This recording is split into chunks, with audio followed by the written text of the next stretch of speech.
In the late 1950s, when Fidel Castro was taking his revolution out of the mountains toward the ultimate victory of Havana, the world watched what was believed to be a popular uprising of the people. There is not communism or Marxism in our ideas. Our political philosophy is representative democracy and social justice in a well-planned economy. But the revolution provided a new base for the KGB and the communist intelligence networks. Ladislav Bittman was a deputy director with Czech intelligence. A few years after the revolution, the Czechs helped to build up the Cuban intelligence service. And then, I think in the early 1960s, the Soviets took over completely when Cuba was really in the hands of the Soviet bloc, of the Soviet Union. Here at the Cuban mission to the United Nations in New York City, where 98 Cuban nationals work, at least half are members of the DGI, the Cuban Intelligence Service. This man is Nestor Garcia. Until the summer of 1980, he was officially listed as the first secretary to the Cuban mission. But in reality, he was chief of station for Cuban intelligence in New York City. In Moscow, the direct responsibility for running Cuban intelligence is assigned to Department 11 of the KGB, the same department that controls the Czechs, Poles, and other European communist intelligence agencies. Since the late 1960s, Soviet KGB officers living in Havana have directly run the operation of Cuban intelligence. As a result of 2 years' research, the Connections team has been able to ascertain these startling facts. Cuban intelligence was taken over by the Soviets in 1969. At that time, it became and has remained totally financed and controlled by the KGB. Now living in hiding, this man is the highest-ranking Cuban officer to defect to the United States. This is the first known television interview that a DGI officer has given. In Moscow, I was trained in recruiting of agents, in infiltrating the CIA, in counterintelligence. Was all your training directed at the United States? All your training in Moscow directed at the United States? Even if the work dealt with operations in Italy, France, England, Canada, it was ultimately directed against the United States. In the case of a plan of sabotage against an American embassy, the physical layout of the plant had to be known. Was there any other installations than embassies that were looked at for sabotage? All the big American companies. Since the late 1960s, General Semenov of the KGB has controlled the DGI from Havana for the Soviets. General Simonov, the Soviet chief, would be the one who would give the order.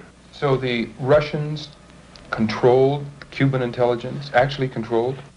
Totally and absolutely. The second most important base of Cuban intelligence in North America is the Cuban consulate in Montreal. From here and other Cuban diplomatic missions, the DGI conducts intelligence and espionage operations through a spy network designed to increase the KGB's penetration of North American life.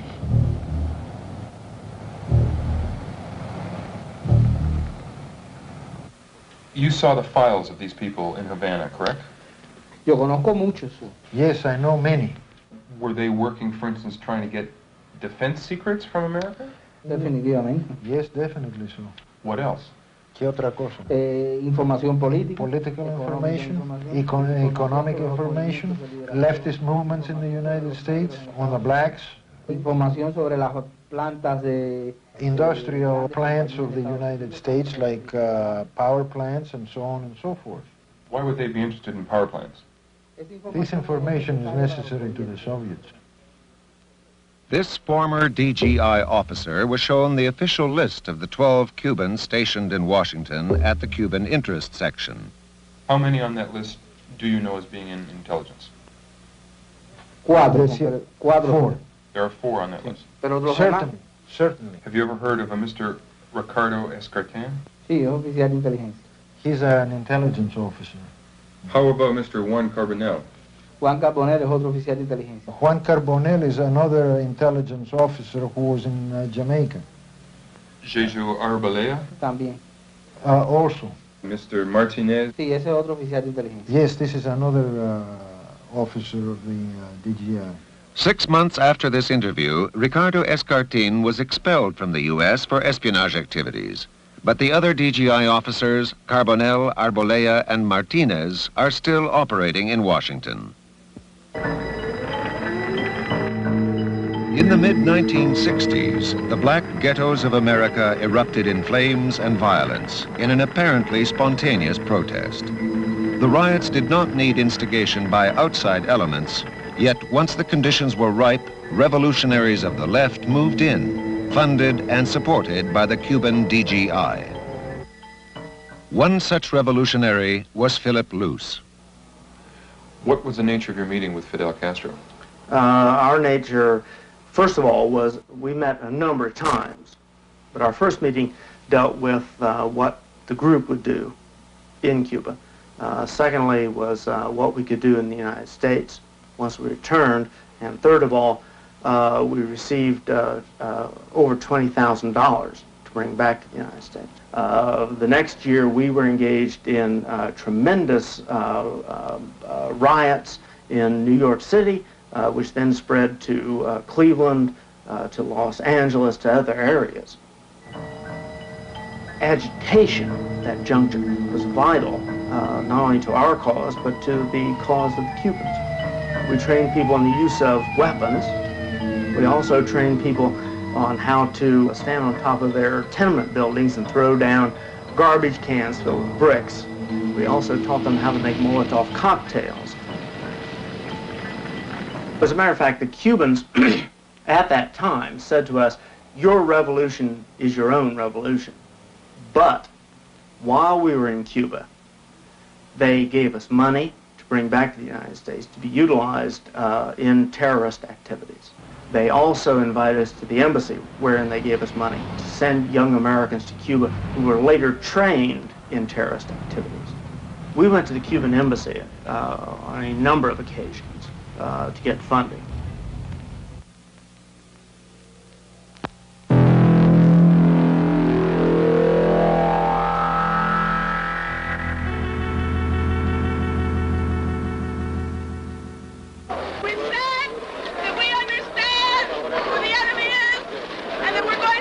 In the 1960s, Bernardine Dohrn was one of the leaders of the violent radical group known as the Weathermen. On December 3rd, 1980, in Chicago, Bernardine Dohrn surrendered after 10 years in hiding. With her was another weatherman, Bill Ayers, with whom she had been living. They held a press conference and stated their continued commitment to radical change. Resistance by every means necessary is happening and will continue to happen within the United States as well as around the world, and I remain committed to the struggle ahead. The man with Bernardine Dohrn, Bill Ayers, was one of the key members of the Weathermen during the 1960s. A man who knew Ayers well during those years was Larry Grathwohl, a former member of the Weather Underground, which had developed close ties with the Cubans. Well, when the Cubans viewed the revolutionary struggle in the United States, they recognized the fact that the left as it existed in 69 and 70 was not capable of overthrowing the government by itself. Consequently, they had hoped that the group itself would be able to attack the system from within and provide assistance to the international movement, the international communist revolution. As a weatherman, if I became cut off from the main body of the organization, the Weather Underground organization, I could make contact or reestablish contact by going to the Cuban embassy in Mexico or Canada and asking to, as an example, I wanted to get in touch with Bernardine Delgado. That was the code word, Delgado. And I would tell them that I'm Larry Delgado and I can be reached at such and such a phone number or at such and such an address, and the Cubans would make the connection and put me back in contact with the How do you know weatherman. this? I don't How do you know this information? Bill Ayers gave me those instructions in, it was either February or March of 1970 in Detroit. The Cuban DGI is organized into 7 departments and subdivided into geographic sections, the largest one being the United States section. It controls North American operations, including the UN, diplomatic posts, and radical groups. During the 1970s, hundreds of young Americans circumvented U.S. travel regulations to go to Cuba to harvest sugarcane and experience the Cuban Revolution firsthand. As a cover for the recruitment of the weathermen, the DGI organized the Venceremos brigades. The organizers, tour guides, and hosts were officers of the DGI who used the occasion to train young American radicals. Cuban intelligence was well prepared for the Venceremos brigades when they arrived. Every time that a Venceremos brigade contingent arrived in Cuba, all the operational of the DGI had to drop what they were doing and go to work on the Venceremos brigade. We had to investigate, collect background to see who could be recruited, what information could be obtained.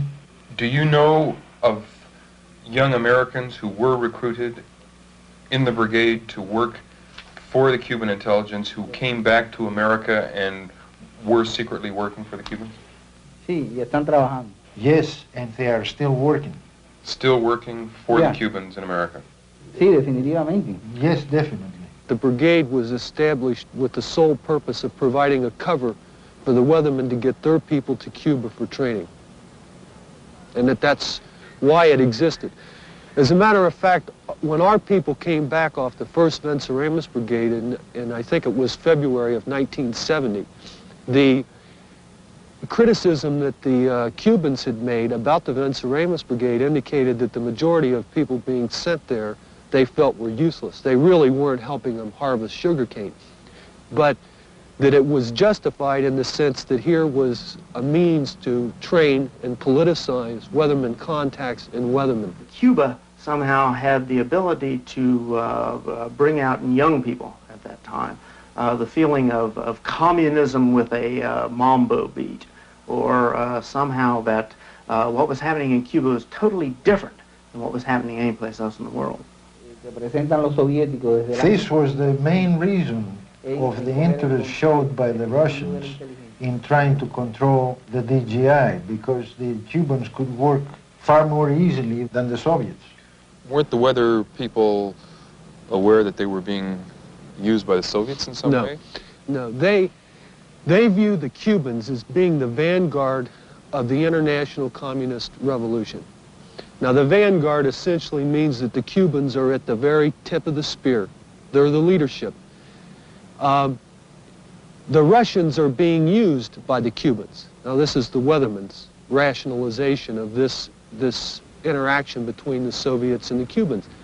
The Cubans said, you've got to become active. You've got to start doing things. And planning a national action to protest the beginning of the Chicago 8 trial and to commemorate the riots during the Democratic National Convention of '68, and to protest the war in Vietnam is not action. Action requires that you confront the system violently. So when the weathermen got back from Cuba, they changed the national action to the Days of Rage. The Days of Rage in October 1969 was an attack on the city of Chicago and its police department. For 4 days, anti-war protesters, urged on by agitators of the weathermen, rioted in the streets, engaging in violent confrontations and pitched battles with the police.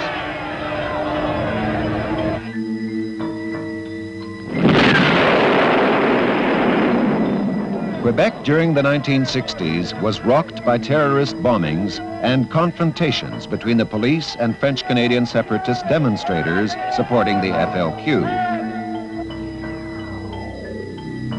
DGI contacts within revolutionary organizations like the FLQ had built an international terrorist ring. It was late March or early April of 1970. I was in Buffalo, New York. The FOCO there consisted of 5 people. Bill Ayers and Naomi Jaffe were 2 of those people. Bill and Naomi left and went to Canada. Where at in Canada, I don't know, to meet with members of the Quebec Liberation Front with the objective of establishing closer ties with them and cooperating in actions, if possible, on both sides of the border. And they also received, it was either $2,000 or $3,000 from the Quebec Liberation Front that had been sent from Cuba for the Weathermen. There was an attempt in 1965 by a group of blacks who had gone to Cuba under my auspices to blow up the Statue of Liberty.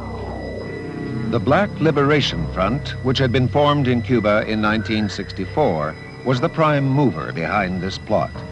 The bombing was prevented, however, when the police recovered the explosives from their hiding place in the Bronx. Amongst those arrested was Michel Duclos, a member of the French-Canadian separatist organization which provided the explosives to the Cuban-trained extremists. She pleaded guilty to illegally transporting dynamite. We know that the Weatherman underground organization went to Cuba and utilized the same kinds of techniques that we utilized. These people did engage in direct bombing and killing in the United States. So I fear it. And yet, most of them haven't been heard from for a long, long time. That's right, but they're still out there. They're underground. And the question is, over a long period of time, what does it take to activate them?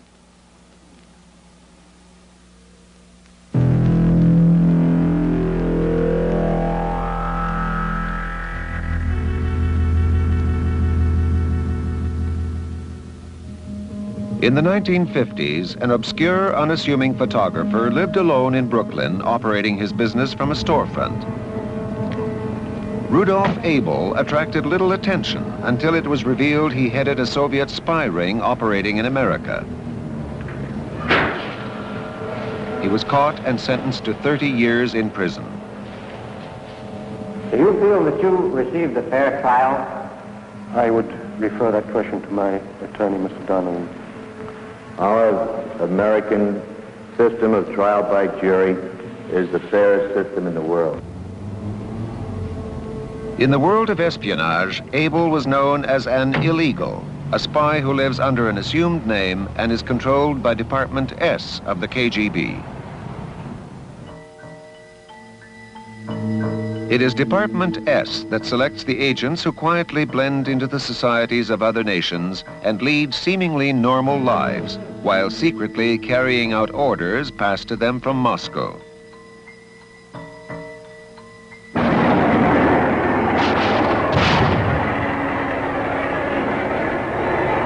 This is part of a television program about the black riots in America in 1968. It was produced by the Canadian Broadcasting Corporation. The end credits are interesting in that the sound man on the film crew, Rudy Herman, was a KGB illegal. He was Colonel Rudolf Herman, whose cover story bears many similarities to that of Colonel Abel. Both men entered the U.S. through Canada and both pursued careers in the film industry. Rudolf Herman went first to Toronto, where he lived quietly with his family in a small house on Sutherland Avenue. He was ordered to take a job with the Canadian Broadcasting Corporation. In 1969, Colonel Herman was ordered by Moscow to move from Toronto to New York and set up as a photographer while he organized his network of espionage in the United States. His appearance has been disguised and his voice electronically altered. Oh yes, for the past 25 years I was getting every weekend on 2 days radio transmissions.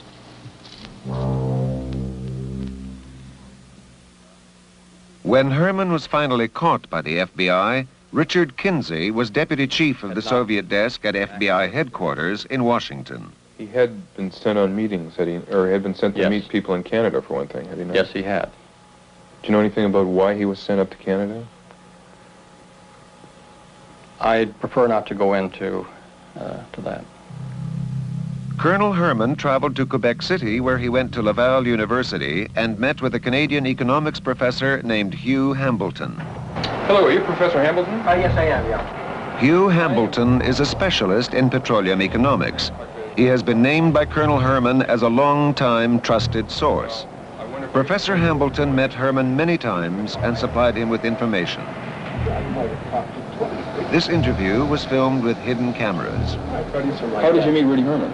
I came at Laval, as I remember.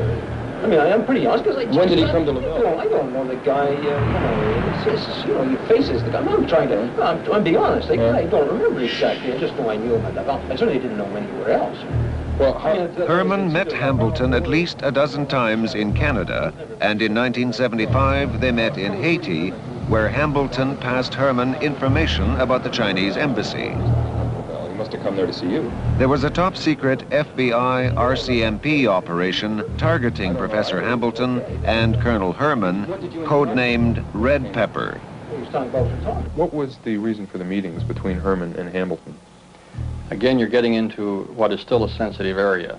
I can say this, that Colonel Herman was ordered to contact Hambleton by his own admission, by his superiors in Moscow. But beyond that, I would not like to go. Professor Hambleton is not as naive as he might appear. During World War II, he worked for Free French intelligence. After the war, he worked for Canadian intelligence in Germany. But then, in the late 1940s, he met in Ottawa with Vladimir Borodin, a senior recruiter for Soviet intelligence. I mean, you met Borodino in '48, did you not?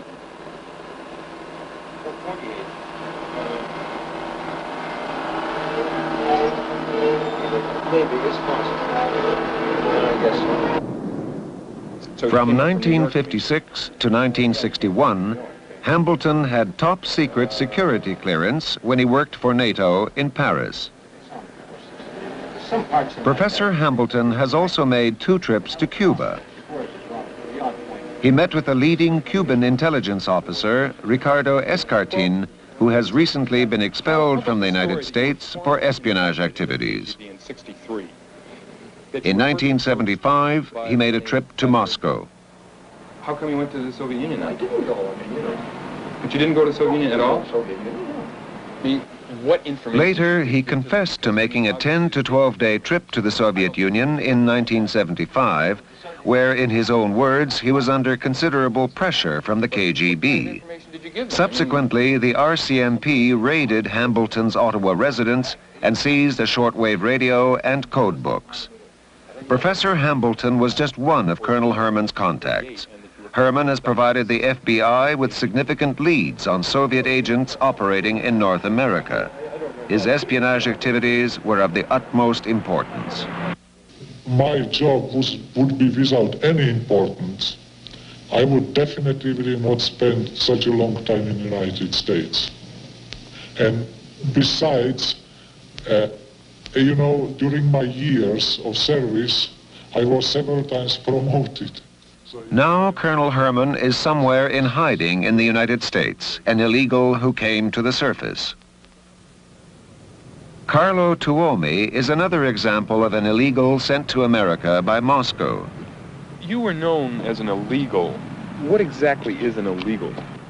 Illegal is a foreign agent who enters the country with forged documents and establishes himself as a citizen of that country. Little by little acquires all the documentation, the driver's license, birth certificates, credit cards, and so on. Finds a job, gets all the credentials and all the background, future references as a bona fide citizen of that country. For instance, in this case... That's what happened to you, right? That's right. And you got all this from Moscow when you were trained as a spy at a spy school in Moscow? That's right. That's right. That was a major part of my schooling. In case of North America, Canada, and the United States, what is much more dangerous are the so-called illegals who are smuggled into these countries. That is, people who come here under a new identity, and they live as citizens of these countries, and they would start operating really in case of war between the Soviet Union and the United States, for example, or in the time of of a very serious crisis when, for example, the diplomatic relations would be broken. In case of war, I would be, among other illegals, the only means by which the Soviet Union could get any military intelligence from the United States, because all their diplomatic means, all their open means would be cut off. And at the time you were with Czech intelligence, there were actually agents sent over here. Yes, that's right. Who were to just sit and wait. That's right, yeah. Very many. The Soviets used many routes to secretly place their illegals. The Soviet fishing fleets, which regularly stop at North American ports, have often provided the KGB with a secure means of landing their spies. Boris Stern was a photojournalist with the Soviet fishing fleet and recalls an incident he once witnessed. One time, we left a man in St. John's, Newfoundland. He had been kept in hiding on my boat. I thought, the other people on our boat thought, he was an illegal being dropped into Canada. You believe that this was a case of dropping a spy off in Canada? Yes. Within the KGB, there is another department which controls illegals.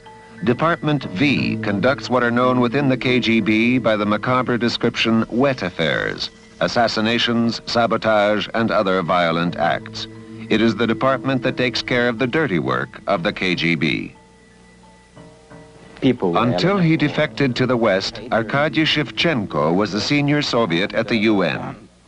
That has been the department which operates in the secrecy, which is even unbelievable for the Soviet secret society. Have you ever known of any Department V people in North America? Yes, it was in New York, in the Soviet mission in New York in the middle of the 60s, and one of my friends who happened also to be working with the KGB, he told me, look, you know, this man looks so quiet, calm, and even respectable. Someone, if you look at him, you would never believe that what he is really doing, and to what branch or to what department of the KGB he himself belonged. That is the most sinister thing in the world, which he is doing. This man was a member of Department V. He was trained in Moscow and sent to Canada, where explosives had already been hidden for his use. Well, then fine, let's do an interview. Okay, well... He refused to be interviewed. After months of work, the Norfolk Investigative Unit traced him to a small town where he now lives in hiding. I mean, you were in the KGB and you were sent over here to North America to engage in espionage acts, and you decided for one reason or another not to go through with this. And, however... Sabotka was sent to Edmonton in Western Canada, where he spent 4 years working and acquiring all the credentials of a normal Canadian citizen. In 1965, the call came from Moscow.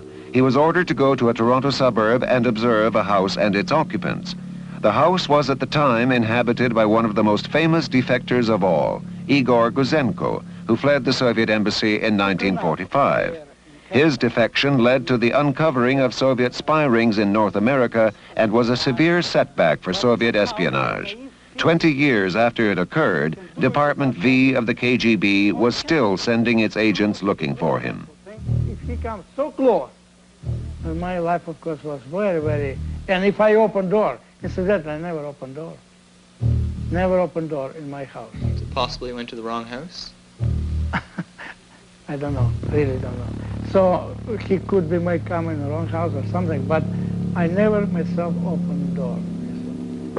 Sobotka had been activated by KGB agent Oleg Komenko, who at the time was working as a counselor at the Soviet embassy in Ottawa and was traveling with the Russian Moiseyev Ballet on a North American tour.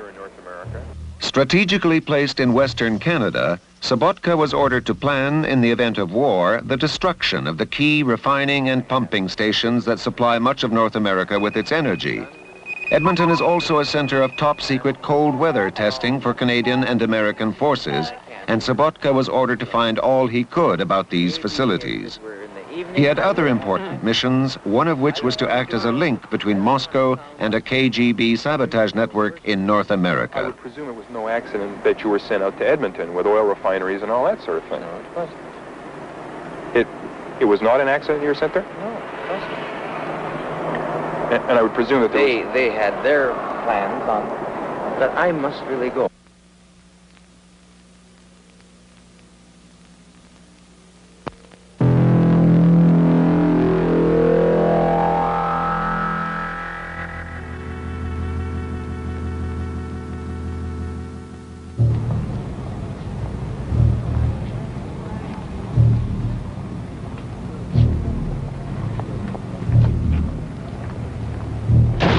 This house off Massachusetts Avenue in Washington, D.C. is an office of the Soviet military attachés.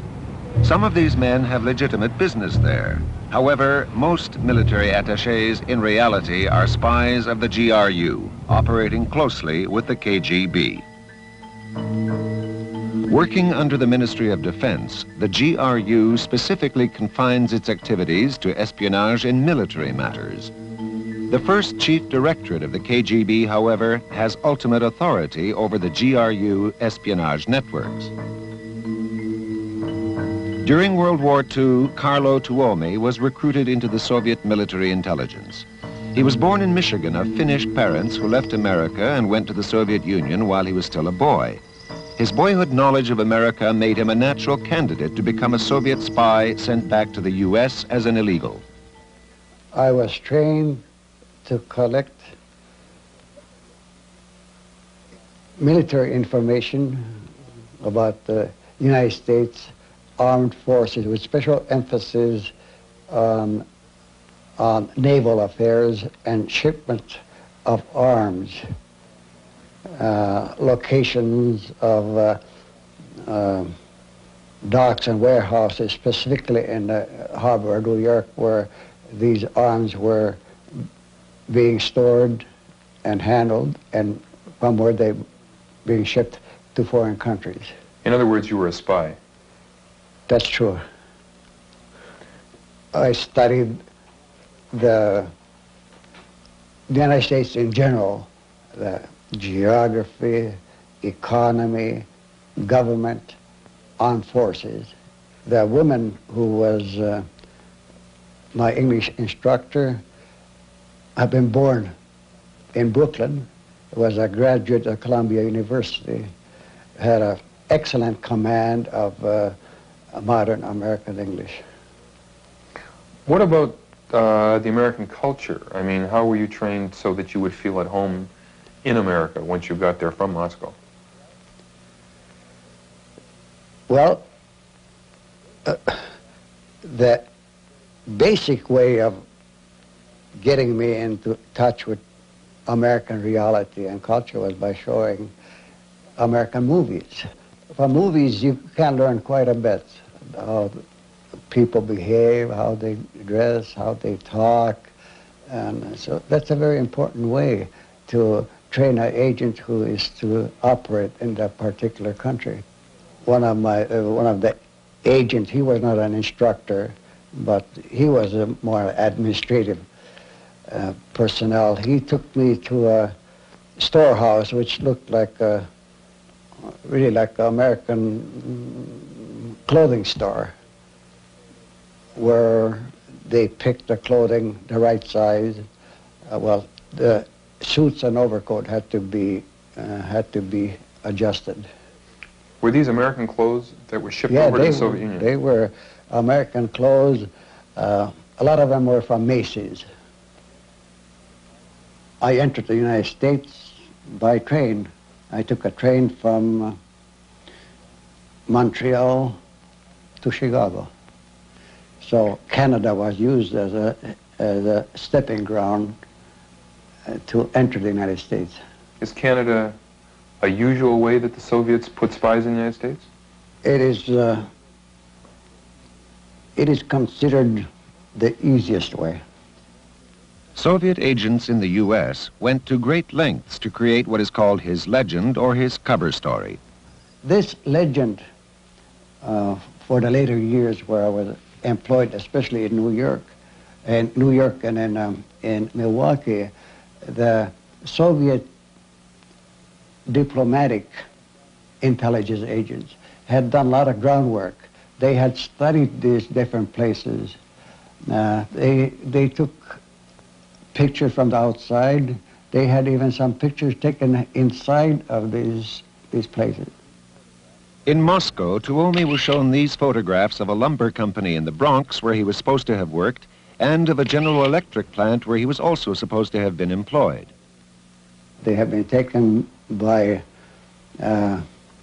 Soviet diplomatic personnel, in most cases working for the UN. Instructions for me originated in Moscow and were sent in coded form to Soviet intelligence agents who were posing as UN diplomats. And they were processed by these diplomat spies and then sent to me by letter with a New York postmark. Did you ever get money from Soviet officials working with or for the UN? Definitely. They left the drops, magnetic containers like this. I usually received $3,000 at a time. It was always in advance. Once I received $5,400, which was in advance. This container. How was that container used? Well, the top of the container is magnetized, and then it is left at a predetermined place, which is called a drop, under a railroad bridge, under an elevated, inside a support of a bridge or something, and it was never lost. This was a very reliable gadget. And this was used all over New York City? Or in Yes. places in New York City? Yes, I had 4 different drops. As this FBI photo shows, Tuomi met with his Soviet handler, Alexei Galkin. He then took a cover job at Tiffany's Jewelers in New York. Beneath this subway bridge in the Bronx was one of the drop points he had for messages. Another was the Hudson River train line. Another was under this railroad bridge in Queens at 69th Street. Another on this telephone pole in Yonkers. Once he was well established, Tuomi was ordered to take a job where he could carry out surveillance of the docks at the port of New York. Eventually, he was caught by the FBI and became a double agent. When you were caught by the FBI, did you try to signal your Soviet handlers at the UN or in Moscow that you had been caught? Not immediately, because I couldn't. It was in my mind, but I couldn't do it immediately. I did send a signal to the center, which is Soviet intelligence, military intelligence headquarters in Moscow. I sent a signal 3 months after I had been caught by the FBI. How did you send the signal? What means? I sent the signal by inserting it in a message which I wrote under the control of the FBI. But I got away from the FBI agents for a few minutes to write that message. using the washroom. And was this a hidden writing technique that you used? Yes, I had an extra sheet of chemically treated paper, which was used for secret writing, and I used that in the washroom. There was an internal struggle inside of me. I was torn apart. I was pro-Soviet. I believed in a Soviet system. And here I was working for the FBI, the enemy of my country. I just couldn't live with the idea of betraying the Soviet Union. Are you still pro-Soviet? Oh, definitely not. So what changed you? I don't understand how you've changed, or why you've changed. That's a very long process, something that doesn't happen overnight. This is the KGB Blue Book, where Tuomi is listed under his Soviet name. In it, he is named as an enemy of the fatherland. But even a spy caught and turned finds it difficult to be parted from his country. Because of the family. Your family that you had over in the Soviet Union? Yes, I had a wife and I had 3 children. Otherwise, coming back to the United States, that's the greatest thing that ever happened to me. Have you ever heard from your former wife or your children? No, I haven't heard from them since 1963.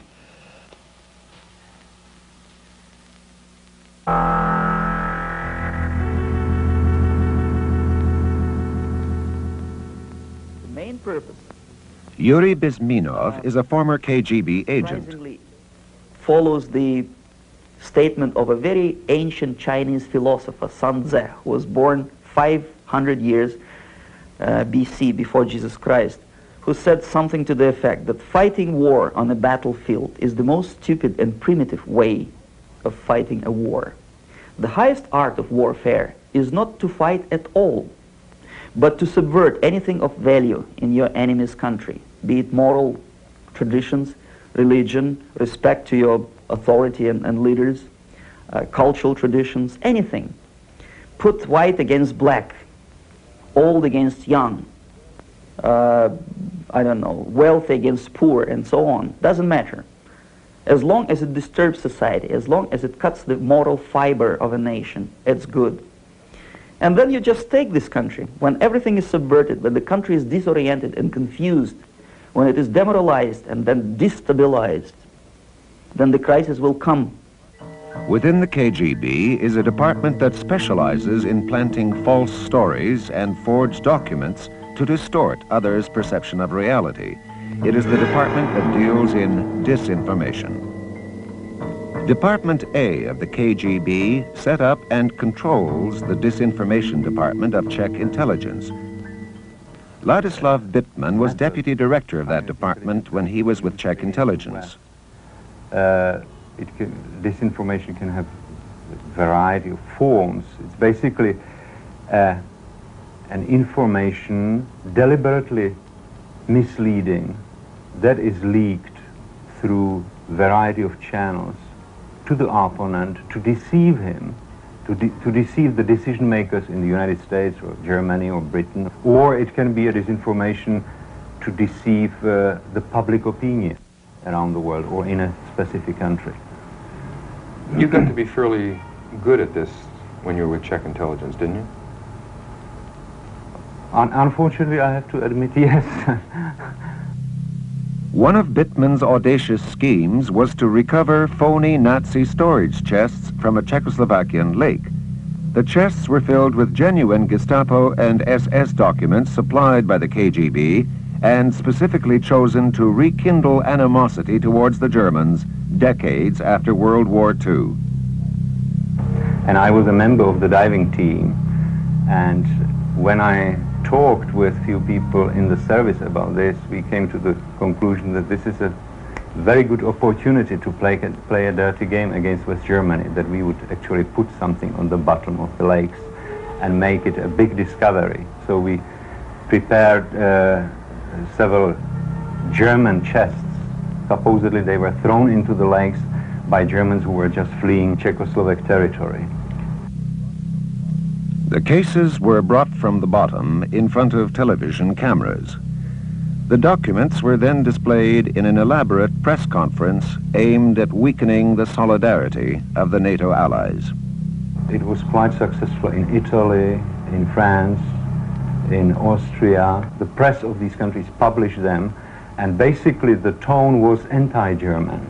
Look what these German bastards did to us during the war. And there are so many who are still living in Germany. Who are the major targets of the disinformation campaign that you were waging? I understand there was 2 or 3 major targets. Well, the target number 1 is, of course, the United States. It is called the enemy number 1, or the main enemy. It's always used in that word. That is the official term for the United States. Then the second major target was the NATO alliance. And the goal was, the objective was to work toward the dissolution of NATO, with the hope that after some few years, the tension within the organization would reach such a stage, such a level that NATO would stop existing. NATO was formed in post-war Europe as a political and military alliance against the Soviets. But its most effective opposition now comes not from Soviet armies, but from Soviet disinformation, which continually attempts to turn one NATO ally against another. Each one of these papers appears to be a leaked U.S. government document, but they're all forgeries designed to sow dissension within NATO. This document made damaging remarks supposedly from former President Carter about both Greece and Turkey. This is a phony intelligence report on European left-wingers. This is a forged NATO document claiming to devise ways of getting support for the neutron bomb. A forged confidential State Department memo advocating economic espionage by America on her own allies. Many forgeries have been directed against Anwar Sadat, a confidential U.S. memo claiming his time is up, or false reports on former Vice President Mondale's remarks that neither Sadat nor Begin are viable leaders. There have been forgeries released to show American suppression of Islam, the religion of its oil suppliers. Yet perhaps the most successful Soviet disinformation attack was on the KGB's main competition, the CIA. It began with an agreement in the mid-60s between the East German and Czech intelligence services. The 2 disinformation departments, again under the supervision of the Soviets, decided to start a long-term operation against the CIA, making life as hard as possible for CIA. That is to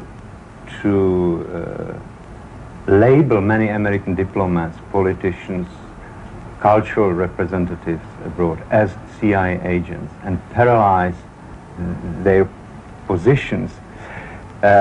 Specifically in 1966, the first major operation was to prepare a book which is called Who is Who in CIA.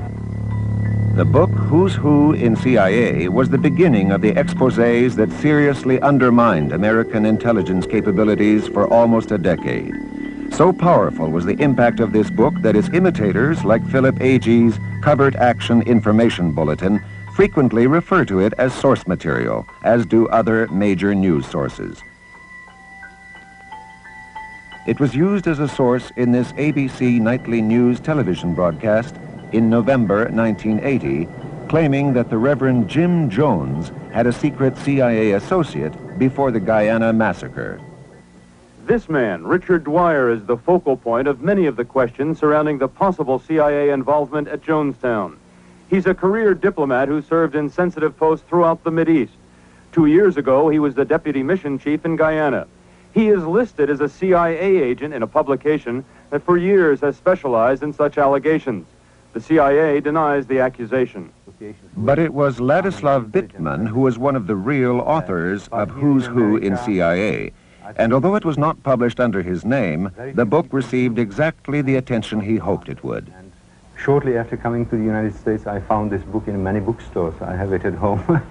And for example, it was quoted by the Covert Action Bulletin, or is this AG's group, the group? Yes, that's right. As one of the major sources of information about CIA man. That's, of course, that's ironic, because that is a communist disinformation. Konstantin Hanf is a New York-based journalist for Polish-language newspapers in North America. When he decided to expose communist agents in the U.S., the long reach of the KGB influenced his life.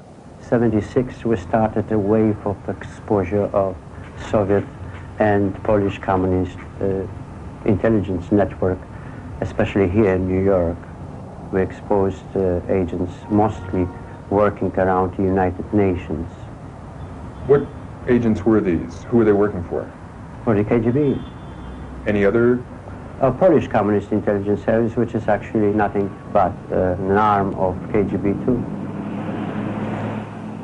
Shortly after his exposés of the KGB in New York, Hanf's stories were published in a heavily ethnic area in Winnipeg, several thousand miles to the west, by the weekly newspaper Czas, the Polish Times.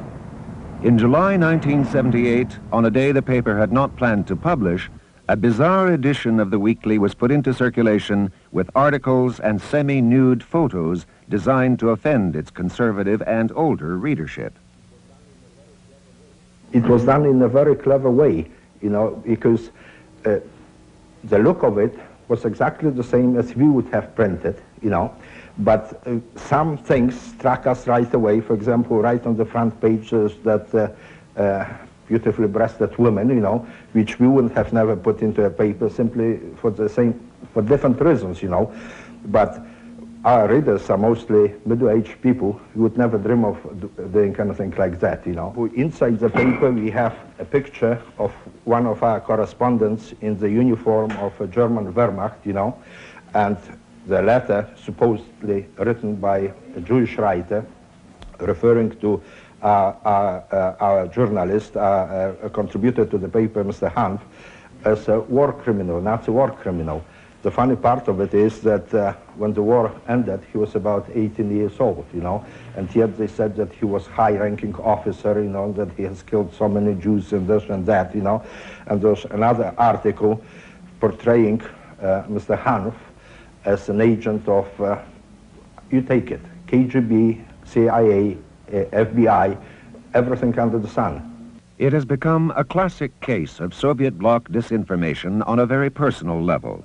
The charges against Hanf were also made in a letter supposedly written by the Jewish Defense League of New York, and the letter was sent out to advertisers of the newspaper, informing them that Czas was harboring a Nazi war criminal. I am Polish from my belief and from my birth and from my persuasion, I would say, but my father was a German, so my engagement in the German army was not incidental, actually, because... How long were you in the German army, and just what did you do? I was a regular soldier. I was drafted in March of 44. March 1944? Yes, when I was 17 and a half of age. And in February of 45, I was captured by the Soviets. The accusing letter was revealed to be a forgery when the real Jewish Defense League examined this and declared it had not been written on their stationery, and also that they had never accused Mr. Hanf of any war crimes. What effect would this have had on your readership? What effect did this have on your advertisers? I mean, what was it? Well, obviously, I think the main aim was to stop Czas being published and have the same editorial policy as it was, you know, since Mr. Mroczkowski took over. And they wanted, I'm sure, to create panic on the board of directors so that we would fire him and get some woolly-headed fellow, you know, which would be a little bit softer on communism. Yeah, there is a long-term plan and strategy how to frighten prominent exiles who are politically active, or organizations that are very Soviet or anti-communist. And I have to admit that this is a relatively an easy thing to do. Why? Because most exiles, most refugees or immigrants have some kind of relations with the mother country, with the people, with the relatives there, and they can be even blackmailed, because imagine that you have a mother there and somebody comes and says, so if you don't cooperate, or if you continue speaking against us, your mother will have a very tough life, my dear friend.